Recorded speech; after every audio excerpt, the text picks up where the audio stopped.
Shalom, saudara-saudara yang terkasih di dalam Tuhan. Kembali pagi ini kita akan mendengarkan firman Tuhan. Mari sama-sama kita berdoa.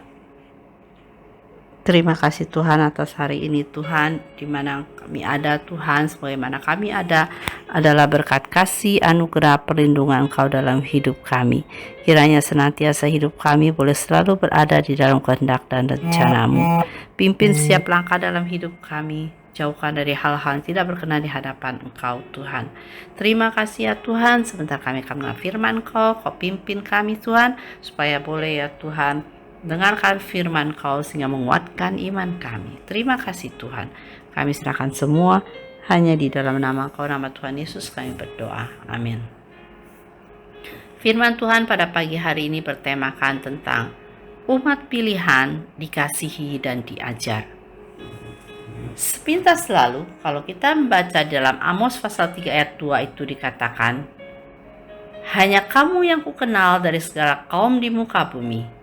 Sebab itu aku akan menghukum kamu karena segala kesalahanmu. Kita pasti akan bertanya-tanya, setelah Tuhan menyatakan bahwa kita ini adalah umat pilihannya, lalu kalimat selanjutnya, mengapa dikatakan, aku akan menghukum kamu karena segala kesalahanmu? Apa maksudnya? Seringkali mungkin kita berpikir bahwa jika Tuhan mengasihi kita dan telah memilih kita, Ia akan menuruti semua keinginan kita, melancarkan usaha dan bisnis kita, dan membebaskan kita dari situasi sulit dan masalah.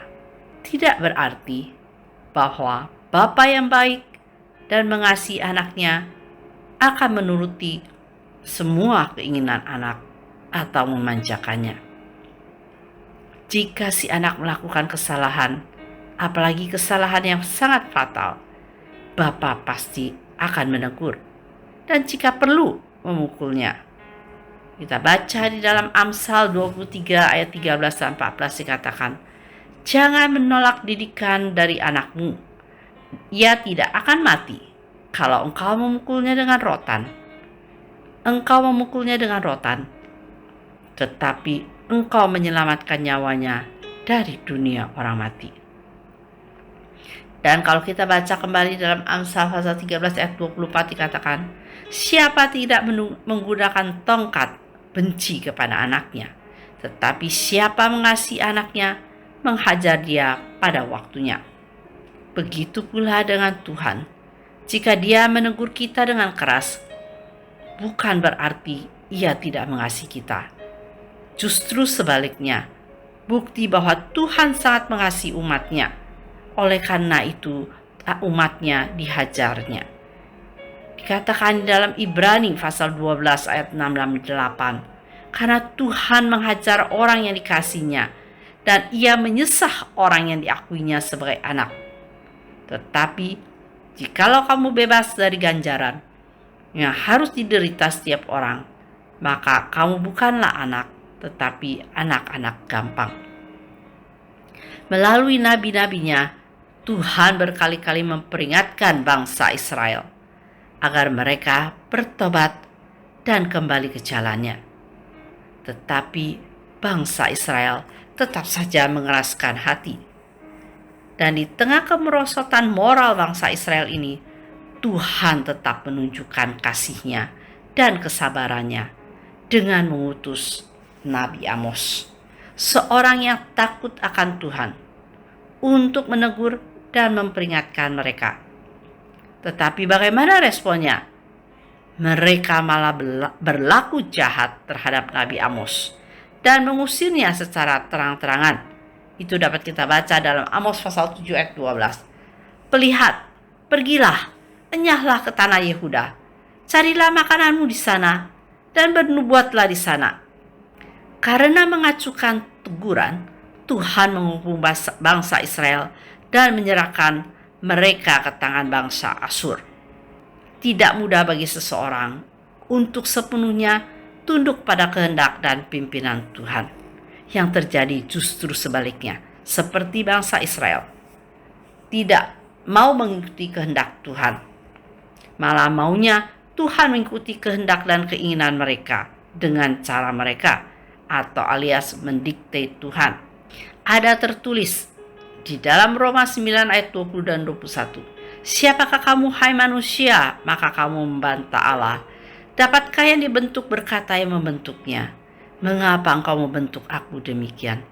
Apakah tukang periuk tidak mempunyai hak atas tanah liatnya untuk membuat dari gumpal yang sama suatu benda untuk dipakai guna tujuan yang mulia dan suatu benda lain guna dipakai untuk tujuan yang biasa? Bangsa Israel ada bangsa umat pilihan Tuhan. Mereka dipilih di antara berjuta-juta umat manusia di bumi. Dan ditegaskan bahwa Tuhan hanya mengenal satu bangsa, bangsa kesayangannya.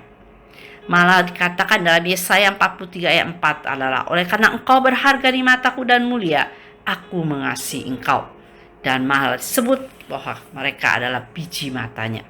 Tetapi bangsa Israel ini tidak ingin dikasihi dan diajar oleh Tuhan. Mereka malah membenci Nabi Amos.